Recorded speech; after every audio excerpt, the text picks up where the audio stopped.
Hey, Wellbone World Entertainment, and the Penguin has started, and this will be the review for the first episode. And is it worth watching? Well, with episode 1, yes, it has a great start to this show. It's only 8 episodes. Don't know where it's going to go in terms of will it crap the bed and whatnot. As of right now, though, it's off to a great start. It really is. Colin Farrell absolutely crushes it in the role. The makeup is fantastic as well. The characters we're introduced to in this are great. He ends up with this teenager kid who's called Victor, and he calls him Vic, who he kind of makes his right hand man. The kid was trying to, with his friends, was trying to steal the hood caps off his car, and he catches them, and he catches them trying to steal, shoots at them, but catches him and kind of uses him. We're introduced to Sophia Falcone in this as well, who has recently, from what we're told, has been released. At least it sounds like released from Arkham Asylum, where she's pretty much crap crazy.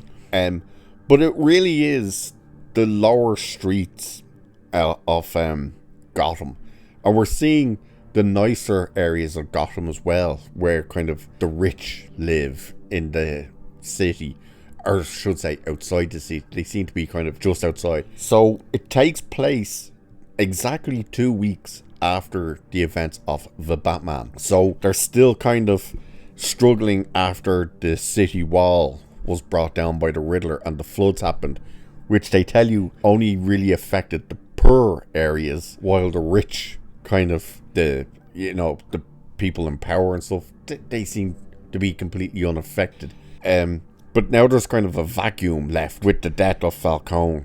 So Penguin, Oswald, decides he's pretty much going to start playing people off each other and basically try and get the power for himself with a lot of manipulation. And he's got little areas that he goes to for alibis and stuff like that, so it's quite interesting. Now we know Batman or even Bruce Wayne won't be showing up. At least they said he won't be showing up. Did they do that because they don't want to spoil it? Maybe he does. Batman is mentioned in this episode once, and it's on the news report. The news report is giving you at the very beginning, all different news reports are giving you kind of what happened with the Riddler and stuff, and one of the news reporters says, while the Batman vigilante is still out there.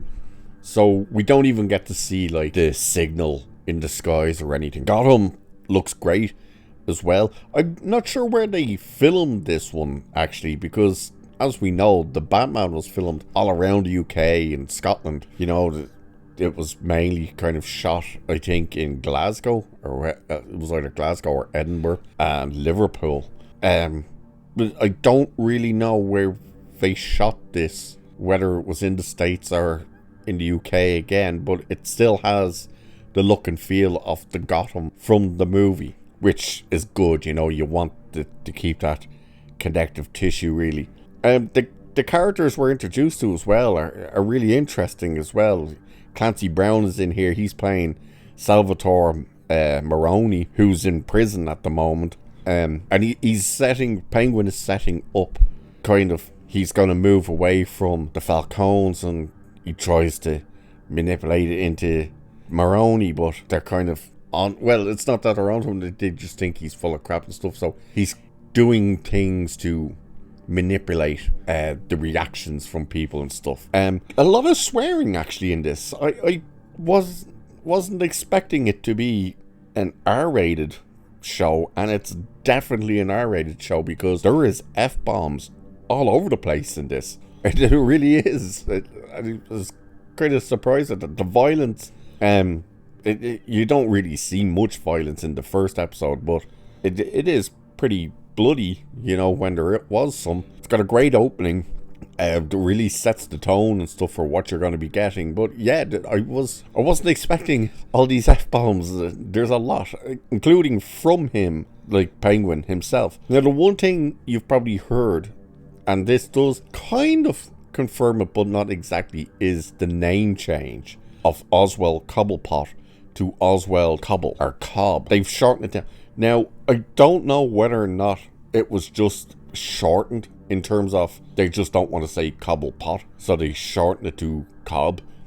Because so far only one person has called him the full name, which was them saying Oswald Cobb. But other than that, like, he's got the walk now, you know. You see the foot, why he's walking with that limp and stuff. The foot is all, yeah, you'll see that. You meet his mother, oddly enough, in this episode. Yeah, the interactions, and there's actually a bit of humor in there as well, but he's more grounded and more real, you know. You almost feel sorry for him, but not really. But there is a bit of humor in there. It's kind of dark humor, to be honest with you, but there's still humor in there, so it's not totally dark. I am surprised that there's not kind of more name drops of Batman in there, you know, like when he's having meetings with his crew and stuff. I'm surprised they're not kind of having talks and conversations about, you know, where we need to be careful now with the Batman out there. There's none of that, at least in this first episode, so we'll wait and see where it goes from there. But it really does have a great start to it. It really is quite grounded, which of course they were talking about, which they were wanting to make this whole universe a lot more grounded, which does kind of ruin being able to bring in certain characters and stuff. But it works, especially for a show like this. It really does work, because it really is just the mob, and the mob starting to kind of reorganize after the events of the Batman and stuff to try and get their product out, and the manipulation now that Oswald is starting to do. So it's going to be interesting to see where this goes. And as I said, the character of Sophia Falcone, she is nuts, you know, and she's like on the brink of breaking. You can see, you know, she really seems to be that type of character that just needs one little push and she'll be completely over that edge. So I'm very interested to see where this show goes. And of course, this is meant to lead into what will be set up for the Batman Part 2. So we'll see what happens there, and I wouldn't be surprised if they're setting up the villain for that movie somewhere in this.